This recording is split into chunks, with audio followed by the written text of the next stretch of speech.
ओम गृहणी सूर्याय नमः। मकर संक्रांति के दिन सूर्यदेव की पूजा उपासना करने का विधान है। इसी दिन सूर्यदेव उत्तरायण में होते हैं, अर्थात सूर्यदेव का प्रकाश धीरे धीरे बढ़ता है। इस दिन पूजा, जप, तप, दान और पुण्य किए जाते हैं। साथ ही अपने पास की निकटतम नदी में स्नान किया जाता है। इस दिन तिल से बने हुए लड्डू, मुरमुरे, तिल, काली उड़द की दाल की खिचड़ी, धातु या स्टील के बर्तन एवं घी, साथ ही गुड़ का दान करना अत्यधिक शुभ माना गया है। इसके साथ ही मकर संक्रांति के दिन की कथा भी अवश्य ही सुननी चाहिए। आइए हम सूर्यदेव और शनिदेव की मकर संक्रांति पर सुनाई जाने वाली कथा शुरू करते हैं। पौराणिक कथाओं के अनुसार सूर्यदेव और शनिदेव में अच्छे संबंध नहीं थे। दरअसल इसका कारण था सूर्यदेव का शनिदेव की माता छाया के प्रति उनका व्यवहार। दरअसल शनिदेव का रंग काला होने के कारण सूर्यदेव ने उनके जन्म के समय कहा कि ऐसा पुत्र मेरा नहीं हो सकता। इसके बाद से सूर्यदेव ने शनिदेव और उनकी माता छाया को अलग कर दिया। जिस घर में शनिदेव और उनकी माता छाया रहते थे उस घर का नाम था कुंभ। सूर्यदेव के ऐसे व्यवहार से क्रोधित होकर छाया ने उन्हें श्राप दे दिया था। माता छाया ने सूर्यदेव को कुष्ठ रोग का श्राप दिया, जिससे क्रोधित होकर सूर्यदेव ने छाया और शनिदेव का घर जलाकर राख कर दिया। सूर्यदेव के पुत्र यमदेव को जब यह बात पता चली तो उन्होंने सूर्यदेव को उस श्राप से मुक्त किया। साथ ही उनके सामने यह मांग रखी कि वह उनकी माता छाया और शनिदेव के प्रति अपने व्यवहार में बदलाव लाएंगे। इसके बाद से सूर्यदेव को अपनी गलती का एहसास हुआ और सूर्यदेव ने शनिदेव और छाया से अपने व्यवहार में मधुर संबंध लाने की कोशिश की। इसके बाद सूर्यदेव छाया और शनिदेव से मिलने के लिए उनके घर पर पहुंचे। जब सूर्यदेव वहां पहुंचे तो उन्होंने देखा कि वहां पर कुछ भी नहीं था, सब कुछ जलकर राख हो गया था। इसके बाद शनिदेव ने काले तिल से अपने पिता का बहुत ही खुश होकर स्वागत किया। शनिदेव के ऐसे व्यवहार से प्रसन्न होकर सूर्यदेव ने उन्हें उस दिन नया घर दिया, जिसका नाम मकर था। इसके बाद से ही शनिदेव 2 राशियों कुंभ और मकर के स्वामी बन गए। शनिदेव के इस व्यवहार से प्रसन्न होकर सूर्यदेव ने उन्हें घर दिया। साथ ही यह भी कहा कि मकर संक्रांति के मौके पर जब भी मैं उनके घर आऊँगा तो उनका घर धन धान्य से भर जाएगा। उनके पास किसी भी वस्तु की कोई भी तरह की कमी नहीं रहेगी। साथ ही यह भी कहा कि जो भी लोग मकर संक्रांति के मौके पर मुझे काले तिल अर्पित करेंगे उनके जीवन में सुख, समृद्धि एवं धन धान्य की कोई कमी नहीं रहेगी। इसीलिए मकर संक्रांति के मौके पर सूर्यदेव की पूजा आराधना की जाती है एवं सूर्यदेव के साथ साथ शनिदेव को भी काले तिल अर्पित किए जाते हैं एवं उनकी व्रत कथा सुनी जाती है। बोलिए सूर्य भगवान की जय, बोलिए शनिदेव की जय। अब आप सुनिए मकर संक्रांति पर सुनी जाने वाली धर्मराज की कहानी। एक समय की बात है जब पृथ्वीलोक पर बब्रुवाहन नाम का एक राजा था। उसका राज्य बड़ा ही सुखद था, समृद्ध था एवं वहाँ के राजा भी बहुत ही दयालु थे। इसी राज्य में एक ब्राह्मण हरिदास भी रहता था। हरिदास एक तपस्वी था एवं उसका विवाह एक गुणवती स्त्री से हुआ। उसकी महिला बहुत ही सुशील, धर्मव्रती एवं पतिव्रती थी। गुणवती ने जीवन भर में सभी देवी देवताओं की उपासना की और सभी प्रकार के व्रत किए एवं दान धर्म भी किए। इसके अलावा वह अतिथि की सेवा को अपना परम धर्म मानती थी। ऐसे ही हंसी खुशी और ईश्वर की उपासना करते हुए वह वृद्ध हो गई और उसकी मृत्यु हुई तो यमदूत उसे अपने साथ धर्मराजपुर ले गए। जब वह यमलोक में पहुंची तो वहां पर सुंदर सिंहासन पर धर्मराज विराजमान थे और उनके पास में ही चित्रगुप्त जी बैठे थे। आपको पता ही होगा कि चित्रगुप्त जी के पास सभी प्राणियों के पाप पुण्य का लेखा होता है। चित्रगुप्त प्रभु को प्राणियों का लेखा जोखा सुना रहे थे, तभी वहां यमदूत गुणवती को लेकर पहुंचे। गुणवती उन्हें देखकर थोड़ी भयभीत हुई और मुख नीचे करके खड़ी हो गई। चित्रगुप्त ने गुणवती का ब्यौरा निकाला और धर्मराज जी को बताया। धर्मराज ने पूरा ब्यौरा देखा। वे प्रसन्न हुए, परंतु फिर भी उनके मुखमंडल पर थोड़ी सी उदासी छाई रही। यह देखकर गुणवती ने पूछा कि हे प्रभु, मैंने तो सारे सत्कर्म ही किए, फिर भी आपके मुख पर यह कैसी उदासी है? इसका कारण क्या है? कृपया करके मुझे बताइए कि मुझसे क्या भूल हुई है। तब यमराज ने उत्तर देते हुए कहा, हे देवी, तुमने सभी देवी देवताओं के व्रत किए हैं, उपासना की है, परंतु फिर भी तुमने मेरे नाम से कुछ पूजा या पाठ या कोई भी दान धर्म नहीं किया। धर्मराज की यह बात सुनते ही गुणवती क्षमा याचना करने लगी और कहने लगी कि हे प्रभु, मुझे आपकी उपासना के बारे में कुछ ज्ञात नहीं था, इसलिए अज्ञानतावश मैंने आपकी कोई भी पूजा उपासना नहीं की। कृपया करके मुझे वह उपाय बताइए प्रभु जिससे कि सभी मनुष्य आपकी कृपा का पात्र बन सके। यह सुनकर गुणवती ने धर्मराज जी से क्षमा याचना की और कहा कि मैं आपकी उपासना नहीं जानती, कृपया करके वे उपाय बताइए। मैं आपके मुख से आपकी भक्ति का मार्ग सुनना चाहती हूँ और मेरी यह इच्छा है कि मृत्यु लोक अर्थात धरती पर वापस जाकर आपकी भक्ति करूँ और सभी लोगों को इसके बारे में बताऊँ। धर्मराज जी ने उसकी विनती सुनकर उससे बताया कि जिस दिन सूर्यदेव उत्तरायण में प्रवेश करते हैं यानी कि मकर संक्रांति के दिन मेरी पूजा शुरू करनी चाहिए और उस दिन से लेकर पूरे 1 वर्ष तक मेरी पूजा करते हुए कथा सुननी चाहिए और एक दिन भी पूजा या कथा नहीं छूटनी चाहिए। इसके साथ ही पूजा करने वाले व्यक्ति को धर्मराज के इन 10 नियमों का पालन करना चाहिए।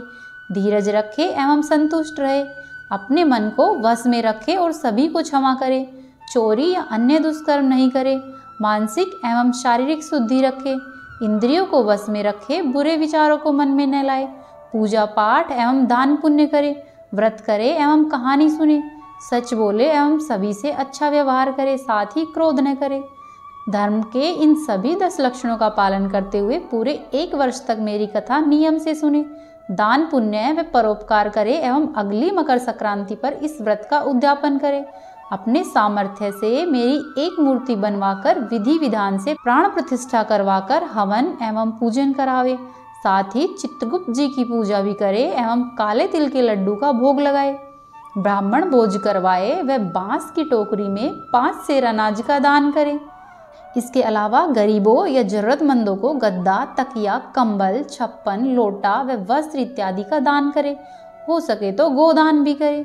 धर्मराज से व्रत की पूरी कथा एवं जानकारी लेकर गुणवती ने पुनः धर्मराज से प्रार्थना की, हे प्रभु आप एक बार फिर से मुझे वहां पर भेजिए।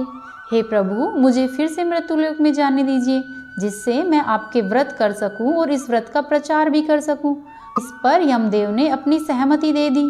धरती लोक पर गुणवती पुनः जीवित हो उठी और उसके परिजन उसे जीवित देखकर प्रसन्न हो गए। गुणवती ने धर्मराज से हुए वार्तालाप के बारे में अपने पतिदेव एवं सभी लोगों को बताया एवं कहा कि हम यह व्रत अवश्य ही रखेंगे, धर्म के नियमों का पालन भी करेंगे। मकर संक्रांति आते ही गुणवती ने और उसके पति ने यह व्रत शुरू कर दिए और 1 व्रत पश्चात इसका उद्यापन किया।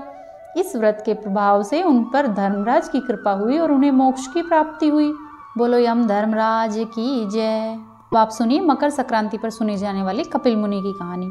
पौराणिक कथा के अनुसार राजा सगर अपने परोपकार और पुण्य कर्म से तीनों ही लोकों में प्रसिद्ध थे।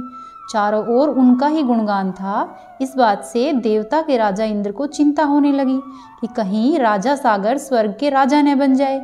इसी दौरान राजा सागर ने अश्वमेध यज्ञ का आयोजन किया। इंद्रदेव ने अश्वमेध यज्ञ का घोड़ा चुराकर कपिल मुनि के आश्रम के पास बांध दिया। अश्वमेध यज्ञ का घोड़ा चोरी होने की सूचना जब राजा सागर को मिली तो उसने अपने सभी 60,000 पुत्रों को उसकी खोज में लगा दिया। वे सभी पुत्र घोड़े को खोजते हुए कपिल मुनि के आश्रम तक पहुँचे। वहाँ पर उन्होंने अश्वमेध यज्ञ का घोड़ा देखा।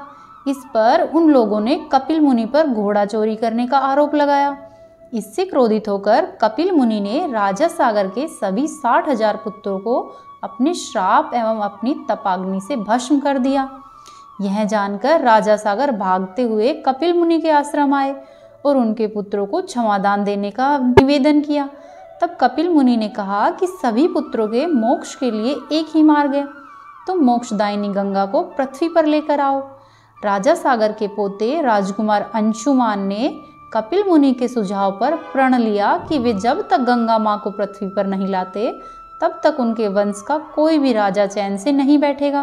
वे तपस्या करने लगे। राजा अंशुमान की मृत्यु के बाद राजा भागीरथ ने कठिन तप से माँ गंगा को प्रश्न किया। माँ गंगा का वेग इतना अधिक था कि वे पृथ्वी पर उतरती तो सर्वनाश हो जाता। तब राजा भागीरथ ने भगवान शिव को अपने तप से प्रसन्न किया ताकि वे अपनी जटाओं से होकर गंगा माँ को पृथ्वी पर उतरने दें, जिससे गंगा जी का वेग कम हो सके। भगवान शिव का आशीर्वाद पाकर राजा भागीरथ धन्य हुए। माँ गंगा को अपनी जटाओं में रखकर भगवान शिव गंगाधर बने।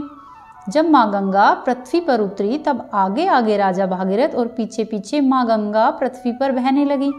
राजा भागीरथ माँ गंगा को लेकर कपिल मुनि के आश्रम तक आए जहाँ पर माँ गंगा ने राजा सागर के 60,000 पुत्रों को मोक्ष दान दिया। जिस दिन माँ गंगा ने राजा सागर के 60,000 पुत्रों को मोक्ष दान दिया, उस दिन मकर संक्रांति थी। वहाँ से माँ गंगा आगे जाकर सागर में मिल गई। जहाँ वे मिलती है वह जगह गंगा सागर के नाम से प्रसिद्ध है। मान्यताओं के अनुसार मकर संक्रांति को गंगा सागर या गंगा नदी में स्नान करने से मोक्ष की प्राप्ति होती है और 7 जन्मों तक कष्ट छूट जाते हैं। साथ ही इस कथा को कहने वाले, सुनने वाले और होकारा भरने वाले सभी को भगवान की कृपा प्राप्त होती है। अब आप सुनिए पथवारी माता की कहानी। एक बार पथवारी माता, पाल और विनायक जी में झगड़ा हो गया। सब आपस में स्वयं को बड़ा बताने लगे। इतनी देर में एक ब्राह्मण का लड़का आया। पाल, पथवारी और गजानंद जी ने उसे रोका और कहा कि लड़के रुक जाओ और हमारा न्याय करो। तब लड़का बोला, मैं कल वापस आऊँगा तब न्याय करूँगा। और घर आकर लड़के ने अपनी माँ से कहा कि माँ मुझे कल पाल, पथवारी माता, विनायक जी का न्याय चुकाना है। तो माँ ने कहा, बेटा सबको बड़ा बताना, किसी को भी छोटा नहीं बताना। दूसरे दिन लड़का वहाँ गया और बोला कि पाल माता आप बड़ी हो, क्योंकि हर व्यक्ति आता है और स्नान ध्यान करके शुद्ध होकर जाता है और आप सबकी रक्षा करती हो। और फिर बोला, हे पथवारी माता आप भी सबसे बड़ी हो, क्योंकि कितने भी तीर्थ धर्म कर्म कर ले परंतु आपकी पूजा किए बिना उनका कार्य पूर्ण नहीं होता। आप जीवित को भी तारती हो और मरने के बाद भी उद्धार करती हो। पथवारी माता पथ की धारणी, इसीलिए आप बड़ी हो। अब विनायक जी से लड़का बोला कि हे विनायक जी, शुभ काम में सबसे पहले आपको ही मनाया जाता है। आपका ध्यान किए बिना कोई भी सिद्ध कार्य नहीं होता, इसीलिए आप बड़े हैं। पाल माता, पथवारी माता, विनायक जी लड़के की इस चतुराई से प्रसन्न हो गए और बोले, लड़के तुमने तो हम सबको ही बड़ा कर दिया और उसको सुखी रहने के लिए आशीर्वाद दिया और उसको जौ के कुछ दाने दिए जो उसने अपने अंगोछे में डाल लिए। लड़का सोचने लगा कि ये तो घाटे का सौदा रहा। सारा दिन खराब कर न्याय किया और इतने से जो ही मिले। वह उदास मन से घर पर आया और घर पर आकर उसने अपने अंगोछे को एक कोने में डाल दिया। तो माँ बोली कि बेटा न्याय करके क्या लाया है? लड़का बोला, माँ जो कोने में पड़ा है वहीं देख लो। माँ वहाँ गई तो देखा कि हीरे मोती का ढेर लगा है। हीरे मोती जगमगा रहे हैं। माँ अत्यधिक प्रसन्न हो गई। माँ ने बेटे को बुलाया और कहा, बेटा आज तो पाल माता, पथवारी माता, विनायक जी भगवान हम पर प्रसन्न हुए हैं। माँ बेटा बहुत प्रसन्न हुए। हे भगवान, जैसा पाल माता, पथवारी माता, विनायक जी भगवान ने लड़के को दिया वैसा ही सबको देना। कहानी को कहने वाले, सुनने वाले, होकारा भरने वाले को सुख, समृद्धि, धन धान्य देना। यदि आपको हमारी कथाएं अच्छी लगी तो वीडियो को लाइक करें, चैनल को सब्सक्राइब करें और वीडियो को अवश्य ही शेयर करें।